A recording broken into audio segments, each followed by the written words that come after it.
जो उम्मीद थी और जिस भावना के साथ राष्ट्रपति का अभिभाषण प्रस्तुत किया जाता है, मुझे निराशा हुई। 50 साल हो गई इमरजेंसी को, अभी निकालने की कोई मतलब नहीं है। जमानत मिलने के बाद भी सीबीआई ने अरेस्ट किया। ये तो इमरजेंसी से ऊपर तानाशाही हो गई। जिस तरह से तानाशाही चल रही है उसकी जिम्मेदार राष्ट्रपति महोदया भी है। 77 से लेकर आज तक राज्यपाल का अभिभाषण में असेंबली में और महामहिम राष्ट्रपति का अभिभाषण लोकसभा में और राज्यसभा में, मुझे क्षमा करेंगे, लेकिन जो उम्मीद थी और जिस भावना के साथ राष्ट्रपति का अभिभाषण प्रस्तुत किया जाता है, मुझे निराशा हुई।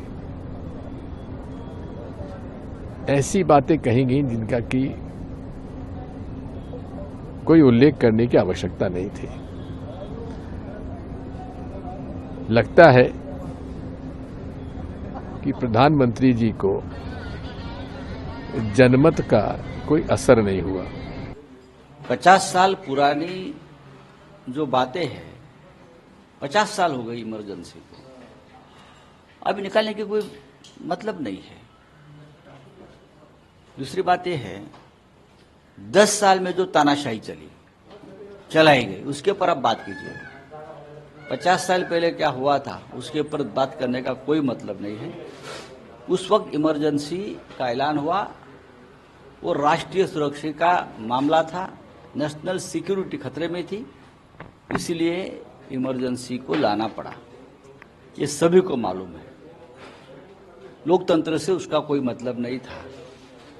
लेकिन 10 साल में हमने बार बार देखा है, लोकतंत्र की हत्या हुई, लोकतंत्र का गला घोटा, लोक नियुक्त मुख्यमंत्री को जेल में डाला गया, मंत्री जी को जेल में डाला गया बिना वजह। तो ओम बिरला जी ने उसके ऊपर भी एक अपना निवेदन देना चाहिए। सर, समाजवादी पार्टी ने डिमांड करी है कि लोकसभा में से सिंघल के रेप्लिका को हटाया जाए, कॉन्स्टिट्यूशन का रेप्लिका लगाया जाए। हम इंडिया आघाड़ी में उस पर चर्चा करेंगे। संविधान बहुत ही महत्वपूर्ण है। सर, दिल्ली के मुख्यमंत्री को कल सीबीआई ने अरेस्ट कर लिया और उनकी वाइफ का कहना है कि ये इमरजेंसी की सिचुएशन। जरूर है। मैं यही कहता हूँ केजरीवाल जी को जिस प्रकार से फिर एक बार जमानत मिलने के बाद भी सीबीआई ने अरेस्ट किया, ये तो इमरजेंसी से ऊपर तानाशाही हो गई और हम सब लोग संसद में इस बारे में सवाल पूछेंगे। आम आदमी पार्टी का कहना है कि आज वो राष्ट्रपति के अभिभाषण का बहिष्कार करेंगे। मैं उनकी भूमिका का स्वागत करता हूं। जिस तरह से तानाशाही चल रही है उसकी जिम्मेदार राष्ट्रपति महोदया भी है। राष्ट्रपति जी ने सरकार को रोकना चाहिए।